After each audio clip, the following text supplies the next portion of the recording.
Hello, everyone, and welcome to another episode of Dream Oracle for You. I am your host, Sarah, and as always, we have our lovely co-host on the line, Biljana. This episode is an exciting episode. I say that every time, but I promise you, every single episode is awesome and exciting. Today is episode 27, and we have the most wonderful and beautiful soul I have ever met, Rachel Vaughan. I am so excited to talk about all things dreams, maybe a focus on dream paralysis, sleep paralysis, today. And with that, Biljana, I'm passing the torch to you right away because apparently I'm a little nervous and my voice is shaking right now. So this is a first for me in these episodes. Biljana, welcome us, please. Yeah. Well, my friend always says to me, when you're nervous, it's because you care. So, yeah. Beautiful. Yeah.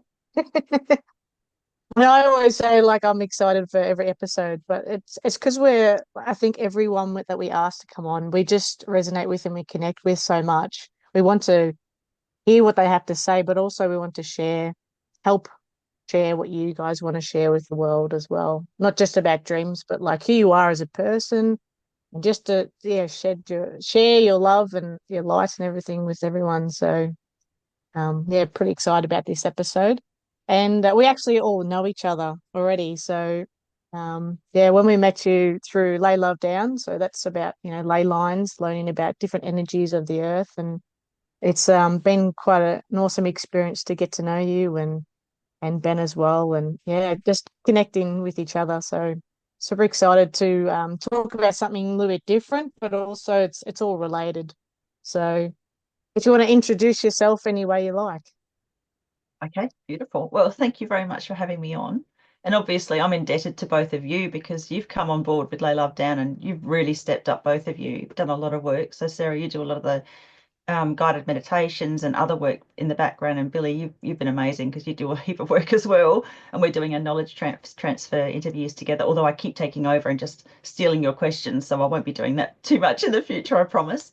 Um, so yeah, we all know each other through Lay Love Down, which is a movement to help people to reconnect with nature through the ley lines. Ley lines being the Earth's meridians, her energy channels across the surface of the earth, and they do go vertically as well. As it's a fascinating subject because you learn more and then you realize you know nothing, and then you learn more and you realize, oh my God, this is so expansive. I don't know if you guys have heard of Michelle Gibson, but she's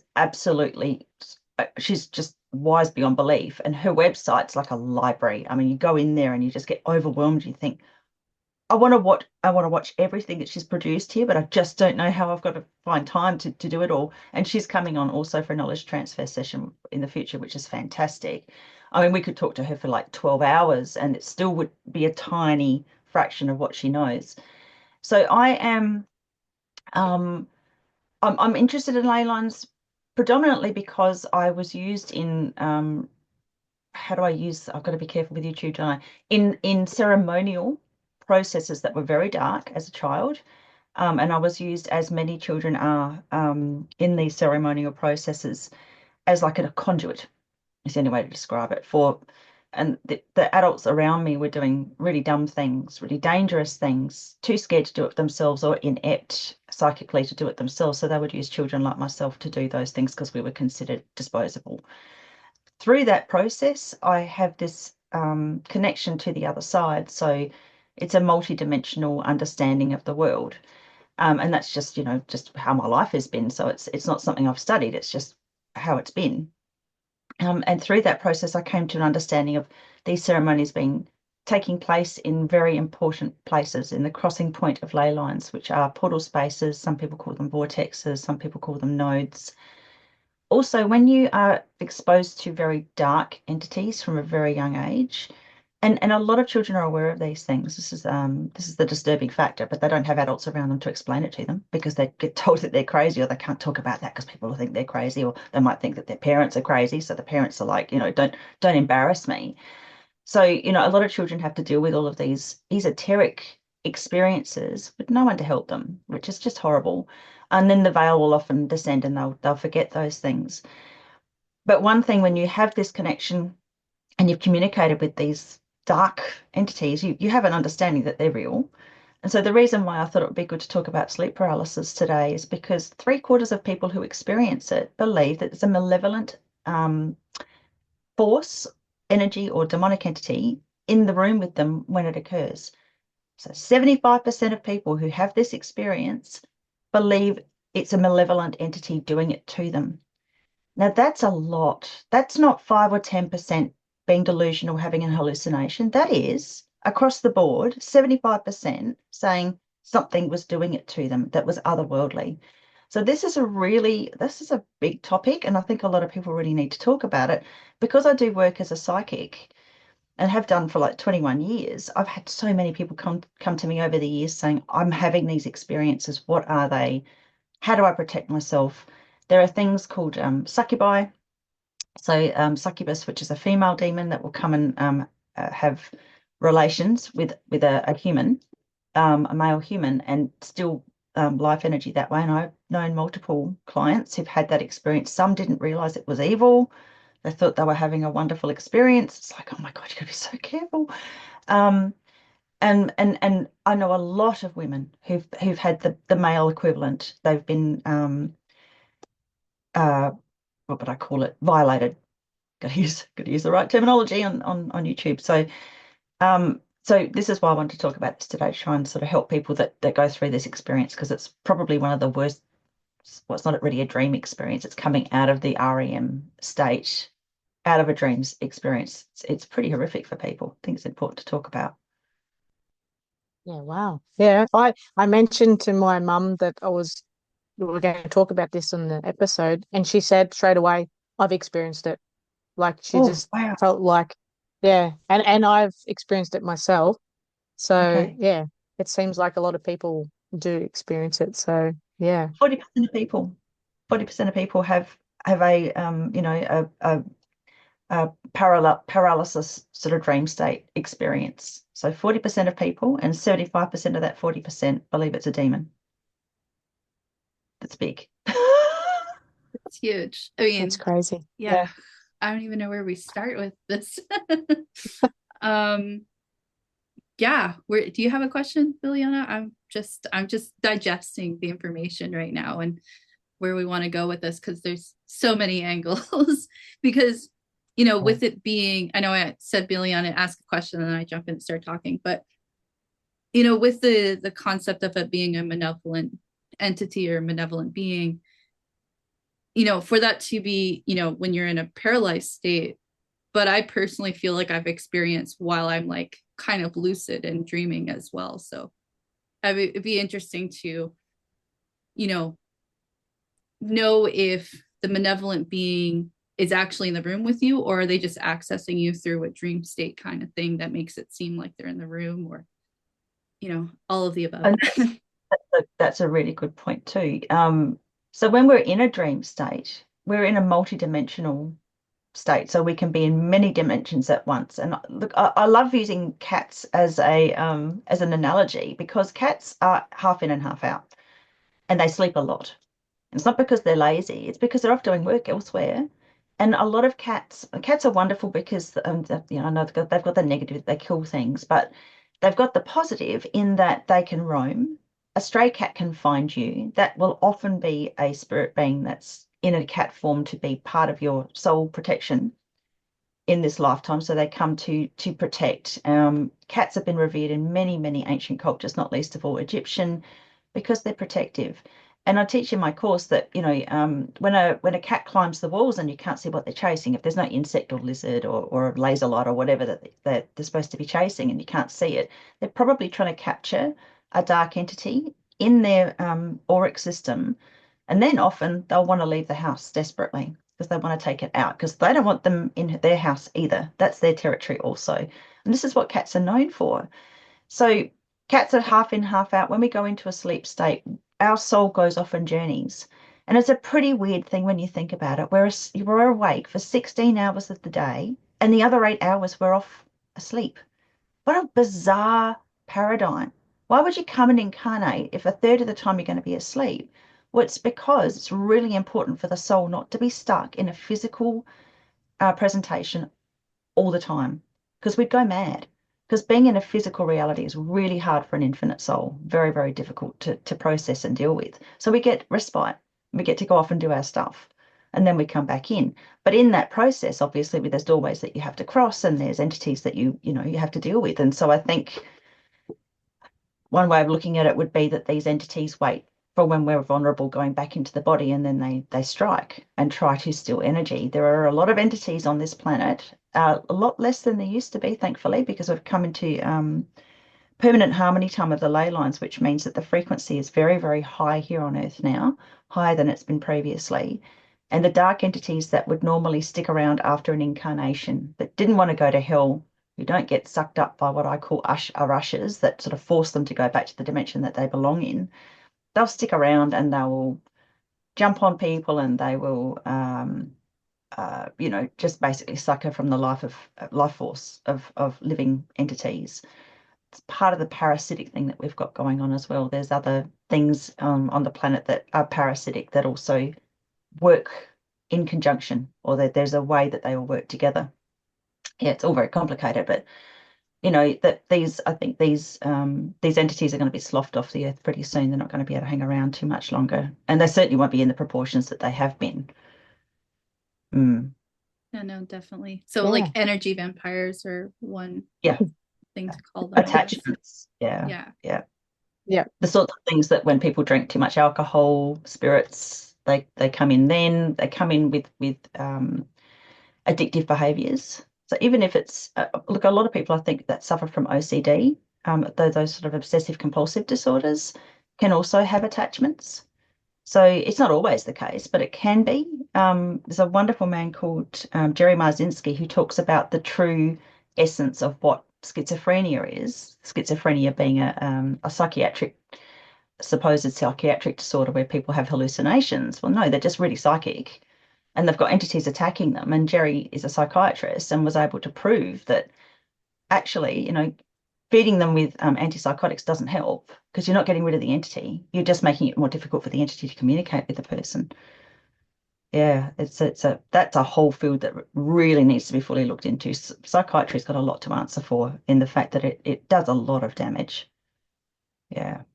Yeah, definitely. And it's hard to, like, I know you hear horror stories of, mental institutes and whatnot back in the day, you know, the trauma and torture that would go on.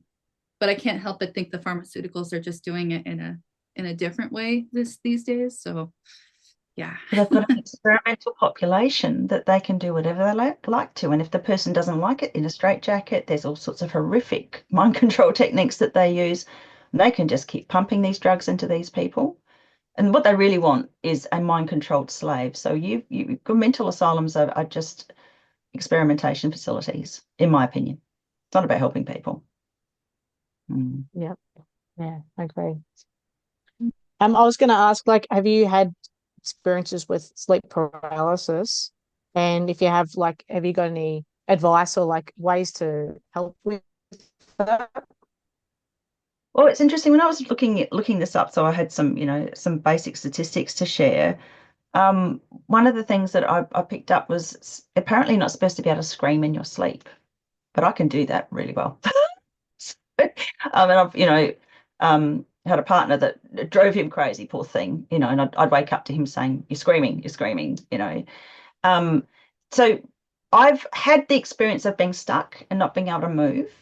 Don't remember, or maybe I've definitely had an experience when I was a child around about 13. I woke up one morning and I wasn't in my bed. I was on a sleeping bag on the ground because there were a couple of kids sleeping over. And I saw in my doorway this, it's quite weird. So it was a figure, and I knew it was a young girl, probably about 9 or 10, with a white sheet over her, standing in my doorway. And I just went cold. It's funny, you're sticking your jacket on. My blood ran cold. Every hair on my body stood up, and I was too scared to breathe. So I was stuck, so I'm wondering if that was actually one of those experiences, because I've never forgotten it. It was absolutely terrifying. And I think it was probably I don't think it was a demon. I think it was an entity that was just saying, hello, you need to wake up and remember some things. So that was that. I don't remember specific sleep paralysis dreams exactly, except to say that I would have dreadful nightmares where I would just be screaming and screaming and screaming until someone woke me up. Yeah. So, and those, obviously when you're having a nightmare like that, it's not fun. Um, so not specific to this exactly, except perhaps that childhood experience might be one of those. Did you say you'd had them, Billy? Yeah, like recently, probably in the last 6 months, not necessarily dreaming of anything. I have those experiences, but separately. But like just weight on me that I can't move, like Um, literally paralyzed. I can actually feel weight on my legs, so I can't like kick and move or yeah. anything. And yeah, it's quite a scary feeling. It is, yeah. So I guess I probably should talk about what it is, like what most people consider it to be. So what you described then with the weight on the chest is a very common experience. So people feel like they can't move, they feel completely stuck, they can't speak, um, and they feel like something might be holding them down. A lot of people experience something in the room, like they feel something malevolent is in the room with them. Some people feel it's actually sitting on their chest. Others feel like it's at the foot of the bed, which is interesting. So these are common experiences of multiple people having the same experience and describing it. So to me, it doesn't seem to me to be a common hallucination. That doesn't sort of doesn't make sense to me. And we get a lot of these words, hallucination and delusions and things from psychiatry, unfortunately, because they want us to believe that we can take a pill and make it better. What's really interesting is we have 8 billion people on this earth, and only about 1 billion don't ascribe to a specific religion. And the vast majority of the religions all believe in demons. So, in the Western world, we're so dumbed down to these sorts of things, these interdimensional entities that interact with us on a daily basis. Or in most of other cultures, they recognize this. Even Catholicism, obviously, fallen angels and things, they believe in this. Um, and a lot of the more ancient religions believe in it deeply, and they do protection. In the Hindu religion, little children have eyeliner around the eyes to protect against the evil eye, which is a malevolent, force, like some might describe that as Satan or a really dark malevolent force. Um, and in the Western world, we're told that that's about envy, not wanting people to envy you, which doesn't make any sense. It's ridiculous. It's about protection from otherworldly entities. And again, our kids in the Western world don't get any of that protection, which is very unfair. Yeah, that's a good leading in question. Like, for those of people that experience like sleep paralysis or any like sort of attacks or anything, is there like things that you can do to protect yourself? Yeah. Yep. So my go-to thing that I actually put up a very short video on this on my channels 4 or 5 months ago is to imagine. So the first thing is to stop the fear, to recognize that when you are in a fear state, if you're grieving, you're sad, you're depressed, you're in fear, or you've got any kind of negative emotion, it makes you more vulnerable to attack. So the outer skin around the aura, as anybody can describe, skin or shield around the aura, becomes permeable under those conditions when you're having these negative emotions.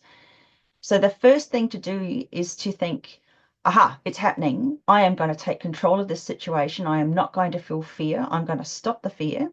And that obviously that's something you have to train yourself to do.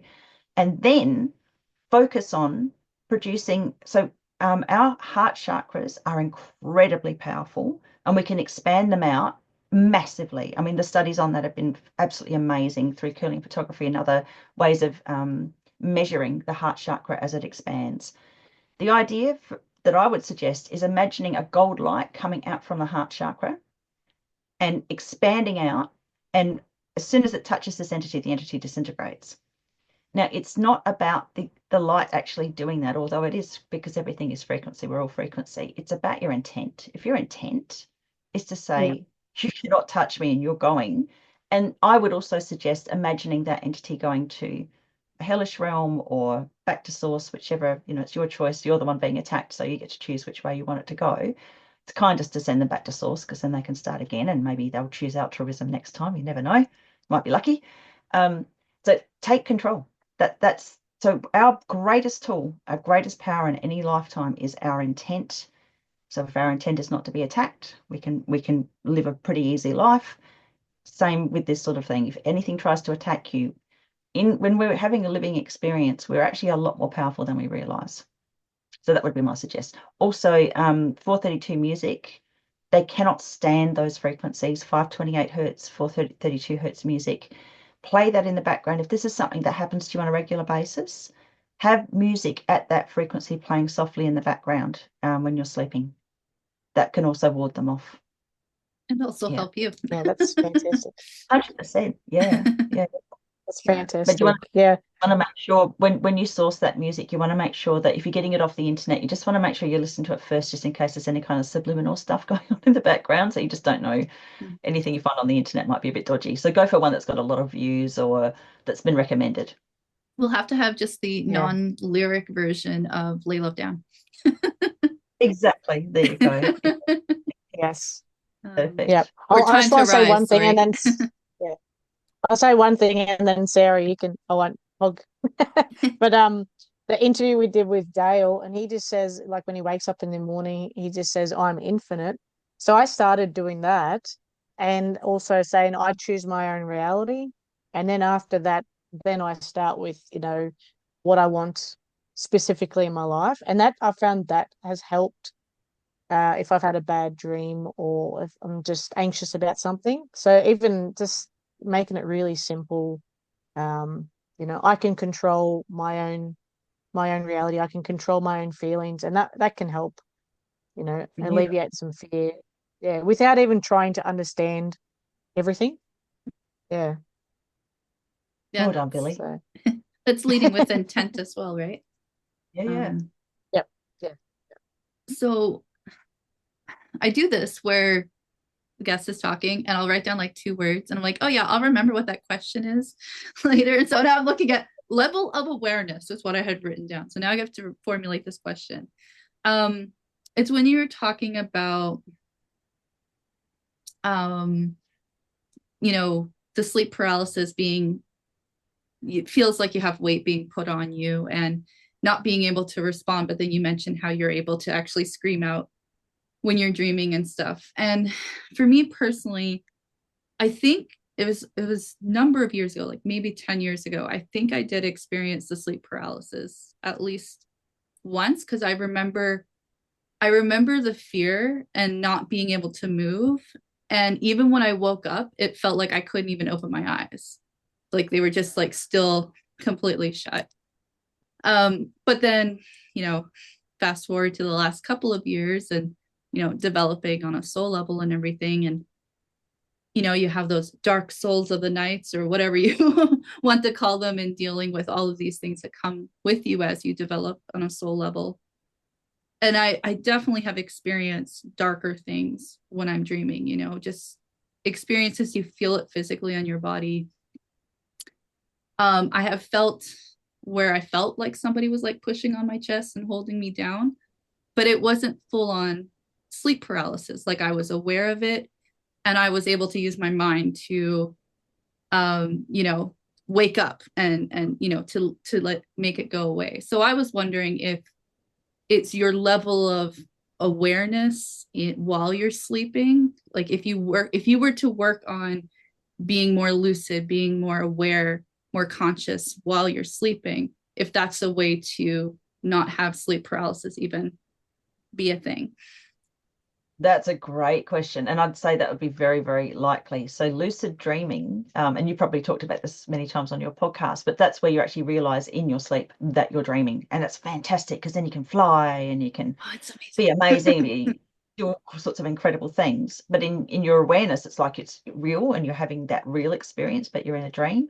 That's fantastic. So that definitely, and there's all sorts of different ways that you can actually train yourself to do lucid dreaming or to be aware of yourself in the dream state.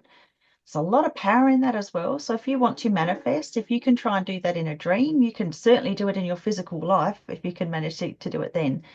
What's interesting about sleep paralysis, they say that it's the paralytic, some sort of thing that the brain produces to paralyze the body during sleep so that you don't flail around. Well, that doesn't work because I flail around in my sleep all the time. So and scream, which you're not supposed to be able to do either. So I would say that would be a really good technique to use. Um, Again, it's good to marry science with experiences, but I still don't believe so. So yes, it could be something to do with the paralytic, drug that the body produces to keep you from damaging yourself in sleep. But it doesn't explain why 75% of people who have sleep paralysis think there's a malevolent force in the room. Yeah, and that, there's a lot of people who have this experience. But yeah, lucid dreaming, I think everybody should learn. I mean, there's things that children should learn in school that they do not learn. The basic stuff like, that I personally believe that mirrors shouldn't be in a bedroom. They're portals and they allow things in, they allow things to watch us when we're sleeping, when we're at our most vulnerable. And I just really don't think they should be in children's rooms. Now that's very difficult for some people who have those mirrored cupboards and things to make a small room look large, all of that sort of stuff. Then you've got to cover it up and it's a pain in the ass. So sorry if people have that, and that's really unfortunate knowledge to have. But these are simple things that parents should know. In like I said, in the Hindu religion, they're aware of these sorts of things and they protect their children. We just don't do it in the Western world. We should be teaching children how to lucid dream. We should be teaching them that if they feel that there's something, if they wake up in a sleep paralysis state, that there's ways to protect them from that. A lot of children have experiences of something in the closet, something under the bed, something in the corner of the room that terrifies them, and they just don't have anyone to tell about these things. And this is where psychic ability gets shut down early in childhood. I don't know how many clients I've got who are high enough soul level frequency to have all of the chakras open, so they should have their third eye open, they should be able to receive psychic impressions. And if they keep away from fluoride, which is another reason why you don't get psychic impressions, if I've asked them, have you got fluoride out of your system? And they say yes, then my next question is if they're not receiving psychic impressions, even though they should be able to according to their aura, then I'll ask, did you have terrifying experiences as a child? And most of them will say yes. And that's what shuts it down. So, we've got to start from the beginning, from when they're young and it's early, and not tell them that they're crazy and not make them feel diminished or even more scared by saying, little children probably shouldn't be sleeping in a bedroom on their own either. This is not done in third world countries. It's a very weird thing to do. And controlled crying is cruel. It's a mind control technique and it should never be done either. So you do not stick a child in a room to cry themselves to sleep. It's bloody cruel. You find another way that's kinder and you help them to get to sleep in a healthy way. So sleep's a big thing. I know a lot of people have shocking sleep right now. I don't know if you guys have been noticing that, but sleep's not easy at the moment. Really, really full on. So the Schumann resonance keeps going up and down. We've got some astrological alignments that are really affecting sleep as well. You probably talked about this before, but full moon time, because there's more ambient light, and because the pineal gland is a light receptor or has light receptors, full moon they call it lunacy because people can't sleep. And when people can't sleep, they go a little bit loopy. So, um, so we are very much, even though we live in concrete jungles, a lot of us, and within houses, and we don't ground properly and all of those sorts of things, we are still very much affected by planetary alignments, moon cycles, and the Earth's frequency, which leaps up and down. I was speaking with David Whittle, who was in my course at the moment. He was mentioning that the Schumann resonance can go from about 7 to about 100. It can leap, and that's the Earth's ambient frequency. And when that goes up and down, people don't necessarily have the app, they don't understand it, and that can send you off. It can be really debilitating. But she needs to do it. And I think the reason why she's doing that so much at the moment is we've come into a fifth dimensional frequency. With the end of the last year coming into that permanent harmony time, we are very much in this, very interesting, different transitional process. Something to be very excited about. No, definitely. I wake up every day just happy. And anytime anybody says something negative about something going on in the world, I'm like, don't worry, it's all crumbling. Everything's going to be great. Exactly. Fantastic. That's exactly what we need. Yeah. Yeah. That's Yeah, how we're creating. going off like, yeah, you go, sorry. Oh, that's how we're creating this, collective consciousness is what creates our future. So if Yeah. everybody's down and thinking it's going to be a nightmare, like what's happened in the last 4 or 5 years, that's what they were desperately trying to do, and that crumbled anyway. That didn't work. But everybody's worrying about that. That's what will happen. So we need to very much project what we actually want. And as I was saying off camera with you guys before, I'm so heartened by this new generation of really just top frequency souls that are coming in. They are so spectacular. Some of them, the ones that have sensory deprivation issues where they don't have a proper access to their body, so those that are described as autistic, we're hearing, that the non-verbals are actually having a voice now through programs like the telepathy tapes, which I've thoroughly recommend everybody listen to. It's absolutely blown my mind recently, and I've been aware of all of these things my whole life, but I've just never known it to be so clear and clean and cleverly presented, where these children who are supposedly intellectually disabled actually are genius level intelligence. They connect with each other telepathically. It's proven. They're 100% accurate in reading people's minds. They're amazing. And they all meet together on the hill, which is where they all collect and have their collective consciousness. And we are in such good hands. So this small minority that are sensory deprived because of their autistic status, they are an example of what all of the rest of the generation that are coming in are capable of. And we've already seen the attempt to get rid of this generation with what was happening, with these things in the last 3 or 4 years. Um, People are less likely to reproduce, although that seems to be shifting now, which is wonderful. There was a real attempt to get rid of this generation because I think the dark knew how powerful they are. We're in such good hands.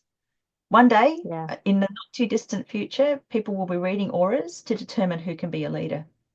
And I think these kids are the ones that are going to be doing it. Yeah. Yeah.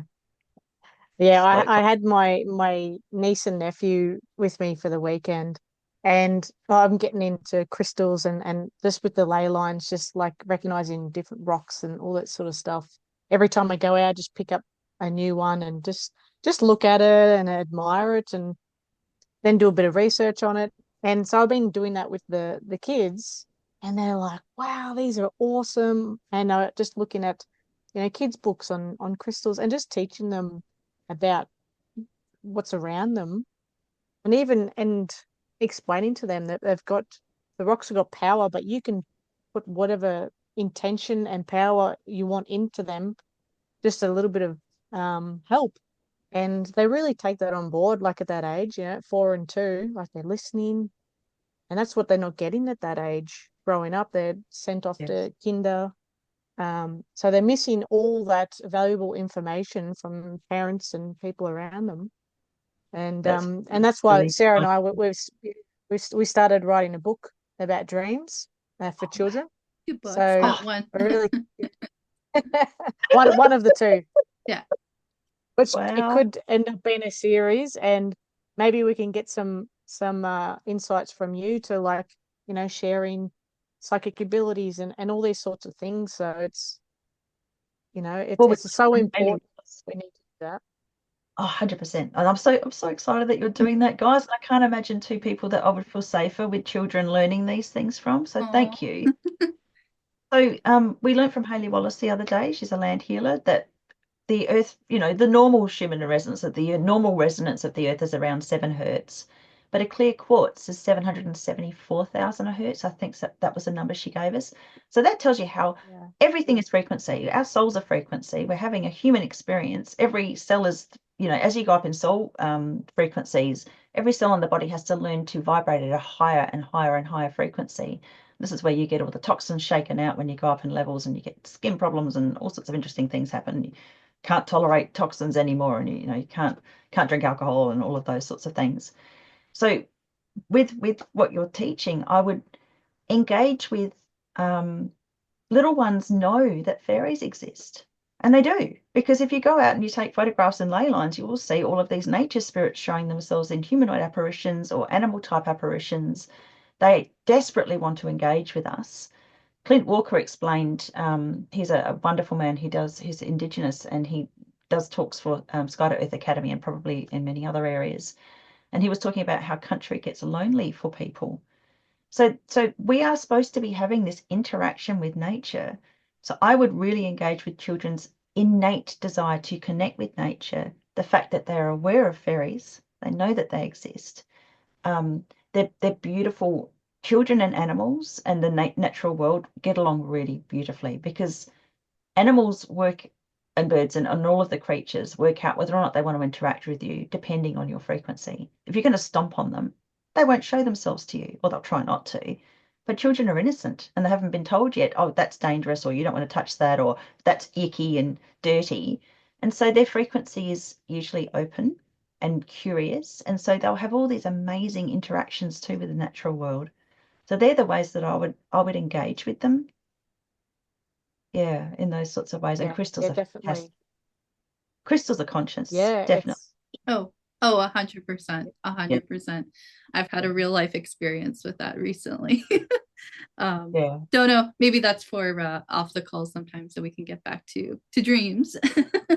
But yeah, no, they definitely. I believe, honestly, the further I go along on this journey, if we're conscious and everything in nature is, and everything is made up of energy, then anything that has energy is conscious, in my opinion, which means everything. So, even my headphones right now, I could talk, even though they've been man made, it's still a form of energy that's here. So, like, you can talk to your headphones. It's a little bit weird, but Well, I've that's started really, talking to my food. I've actually been telling my food, I love you. And, like, thank you for nourishing my body and all that kind of stuff. So, well, that's, I mean, the Buddhist philosophy believes in doing that also. It's really important. And, if you eat meat, you should always say thank you to the animal, because it's given itself up for you.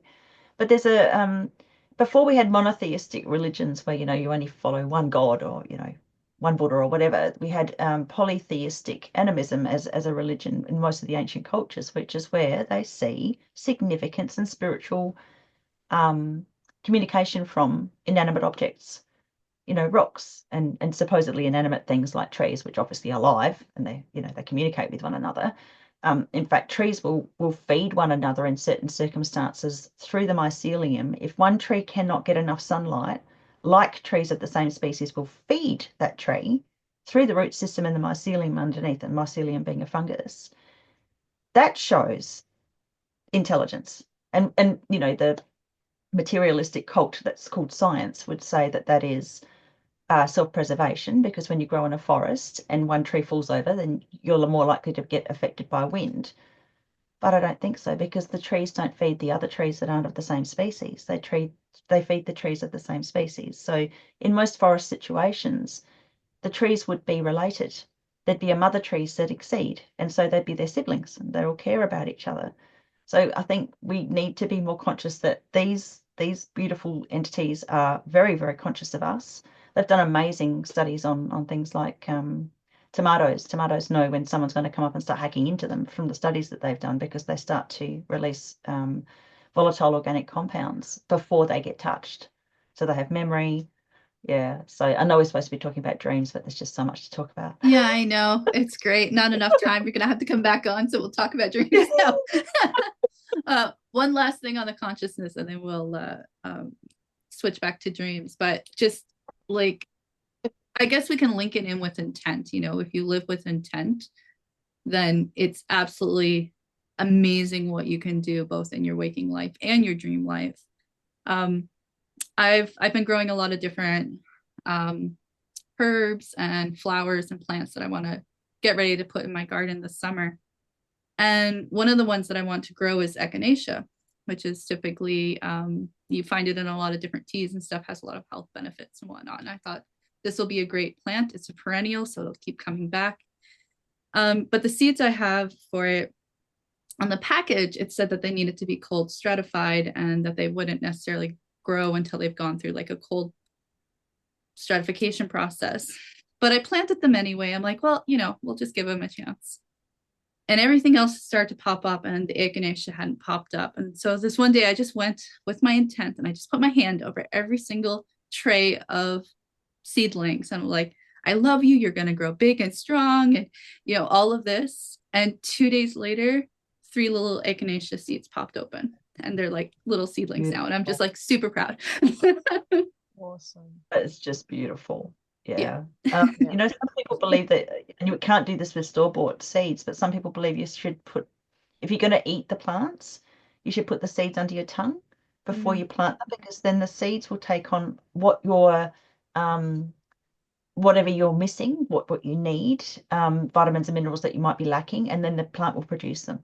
Oh, that's And the thing that fascinating. I would suggest for most people, if you do grow a garden and you want to have a symbiosis with those plants, always make sure that with some of the plants that you grow, you allow them to go to seed. So if you grow a bunch of lettuces, at least 2 or 3 of those, let them go to seed so that you can, because then it's worth it for them. Yeah, yeah.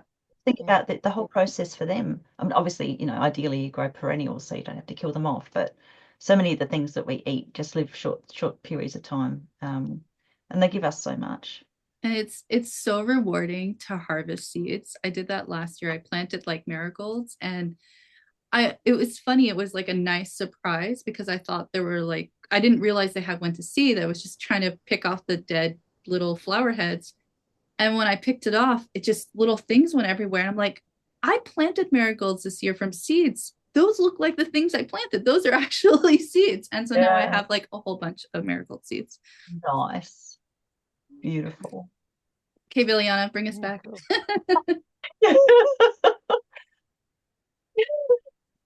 How do I go back from that? Okay. I, No, I was getting excited because I'm like we're doing a lot of planting at the moment, my mum and I, so a lot of winter crops.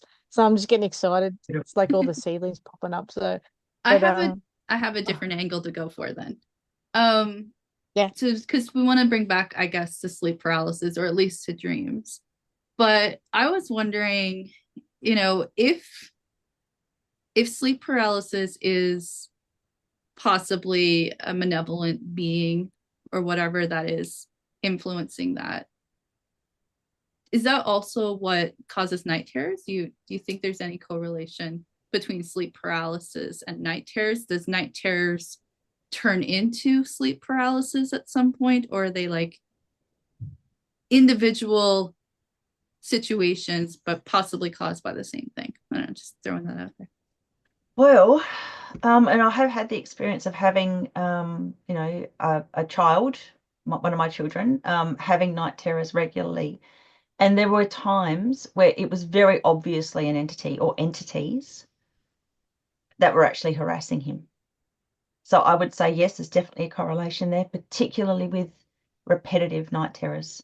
If there's something that comes up over and over and over again, you do also need to take into consideration sometimes it's a past life experience that needs to be dealt with in the physical incarnation, because basically our soul has memory. Our souls are usually pretty ancient. The ones that are wandering around on the earth at the moment are really pretty ancient. We've gone through many cycles to get to this point and earned the right to be here during this transition, by the way. So as hard as it might be for a lot of us, we've actually put our hands up and we're the lucky ones actually experiencing it. There's been a lot of souls along the way that just couldn't deal with it anymore, especially with, the last couple of thousand years. It's been very, very dark. Um, so I would say there's definitely a correlation between the two, and you might find that the night terrors are a precursor to the more intense, actually feeling like someone's sitting on your chest and you're conscious of it and actually fully aware of it. And obviously, neither of those are yeah, are obviously terrifying. But again, this is where we can arm ourselves instead of being frightened of these things. We really just need to have the music playing, or frankincense is also very, very protective. As long as you can handle, the smell of frankincense burning, and you can do it safely, you're not going to burn your house down. That's a really good way to protect yourself as well. And imagining that heart chakra expanding out, you got to try and look at it from a point of view of being the experimenter. And instead of being terrified of the entity, you think, got you now, and I can do what I want, and I can get rid of you. And usually, when you do that process once or twice, they seem to talk on their little grapevine, and they leave you alone. So I've Yeah. had this experience. I've gotten rid of certain entities, and they just don't come back, and the others then don't follow because they don't want to go back to source. They don't want to go to hell, and we're very, very powerful here. We can do that. We can get rid of them. No, beautiful. do you think sleep paralysis is relating to if you're coming to a point where like you're shifting to new consciousness, or you're about to discover something or open yourself up? Do you think it's related to that as well? Very good question. So the vast majority of the people that I read for, and again, these are pretty amazing souls because they're actually even interested in having a reading. So they're usually pretty high level. They're the third eye or crown chakra or both are open. A lot of them have had horrific experiences in childhood because the entities, dark entities, this is the reason why the world is run the way that it is, where people will call up these entities and attach themselves to them intentionally because dark entities can see the future. They have access to all of that knowledge that, that all these amazing autistic children also have at these really high frequencies. But it doesn't cost you anything if you're a light soul to have that information come through. It actually benefits you. But these idiots who connect themselves to the dark, they also have access to all of this information. So if it's known that a person, a child, will grow up and do something amazing in the world that will inspire people or heal people or fix horrible things that are happening to the earth, they will be attacked from very early on, sometimes even in utero. Sometimes the mother will be attacked before she even gets pregnant in attempt to prevent that child from coming in. As you get to higher and higher frequencies and as your potential to do greater things in the world and to help more people or the earth or animals or whatever, as that comes in, you will definitely be more likely to be targeted. So that's not something people should be afraid of. It should be, you consider it a compliment because you're actually on point, you're getting somewhere, and they don't want you to achieve it. And we are so much more powerful than anything that's dark. You've got a dark room, you put a little tiny match light, you've got the whole light room is illuminated. That's all you need is that tiny spark of light to illuminate a dark room. And that's all we need to do is keep bringing in our frequency and bringing it to higher and higher levels and working hard on doing the right thing, helping people as much as we can, and speaking the truth, speaking our truth. That's a big part of it. When you sit back and you just let other people do all the hard work, get up on the front line and fight, it's understandable. It's the easy path, but you'll languish on a soul level. You won't go up in frequency. It's dealing with fears and stepping up as you girls are doing, and facing it. That's where you go up levels. Yeah. I asked that because the sleep paralysis was happening just after Sarah and I met, just before Yeah. we kind of started the podcast. And so for the people listening, if they're going through this sort of experience, don't be afraid. If you've got someone you can reach out to and talk to about it. Yeah. But just know that probably you're coming to a point where you're going to be doing great things. What we're doing is, I think it's great. Doesn't matter how many people listen. Like so great to have met Sarah, met you. All these sorts of things, and then it's helped me open up conversations with my own family that we've kind of been a bit fractured. So it's can be quite healing, even though Oh, it that's can feel confronting at the same time. So that's why I ask it, and for those people listening, that there's definitely, I want to say hope, like be optimistic, and you don't even have to hope because you're going in the right direction. So yeah, absolutely. Yeah, for sure. And that's the thing too. Don't live your life worrying about what other people are going to think of you. That's the worst thing anybody should do. That's, if they think you're silly or they laugh at you, or whatever, that's not your tribe. Yeah. And they might watch once and have a go and have a laugh, and then they'll lose interest and go off and pick on somebody else. So Yeah. just be who you are. yeah, That's one of the things I love about Lay Love Down is not only have we laid the love down, but we've brought the people together that have needed to find their tribe. Yeah, And exactly. And definitely, what a beautiful group. sorry. What a beautiful group of souls too. I Oh mean, yeah, wow, it's just attracted the right yeah. people at the right time. 100%, 100%. Um, I was wondering about, kind of the advice you're giving towards night terrors or sleep paralysis in, listening to a particular frequency music, not being afraid, all of that. But what about the people who are not spiritually aware, let's say, that, will have kids going through night terrors or will experience sleep paralysis themselves. Is there anything that we can say in a more general way to help them, you know, get through that, overcome it without having to have that, like, we're all on the same page. So, we're putting Yeah. this out, and, I'm sure that we have an audience that will appreciate what we said, but I'm just wondering if there's something that we can give to those who are not yet on that journey. Well, they're probably not going to take our recommendations for, what you might call as clean sleeping, have the music playing and those sorts of things. But what I would say to those is if they think that this sort of thing is crazy and that yet they're having those experiences, science doesn't have all the answers.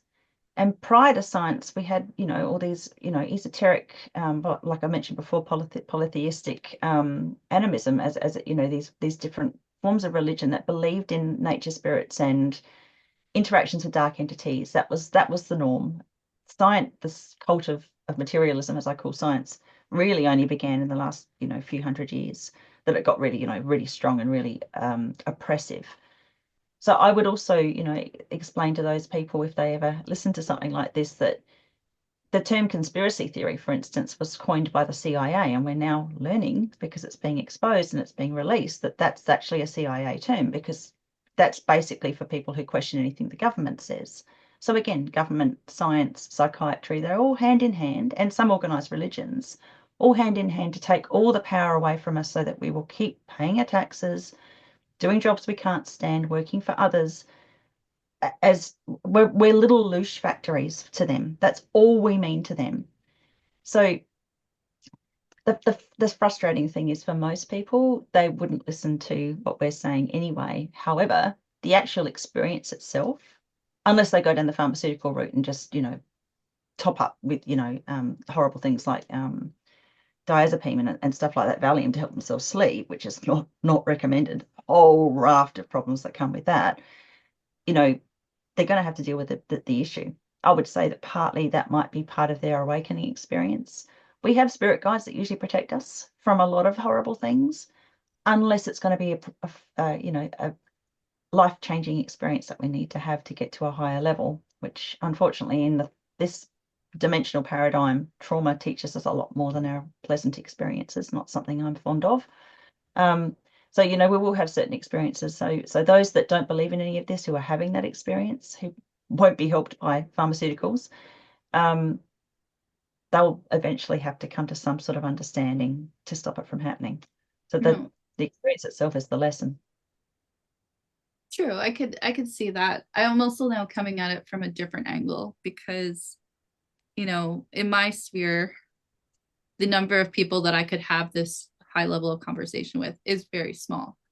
Yeah. And so, like I know of people who have had their kids have night terrors or something like that. And so maybe the people who are not spiritually aware, I lack of a better word, I don't like using the term awake because it seems to be getting a little bit, I don't know, almost Yeah. like a woo woo type feeling about it. But so I'll say spiritually aware to kind of put a nice bow on that. The people who are not spiritually aware, but they're likely going to have family members or friends who are, and those people might be the ones listening to this episode. So then it's almost like we can serve as a bridge for them to those people.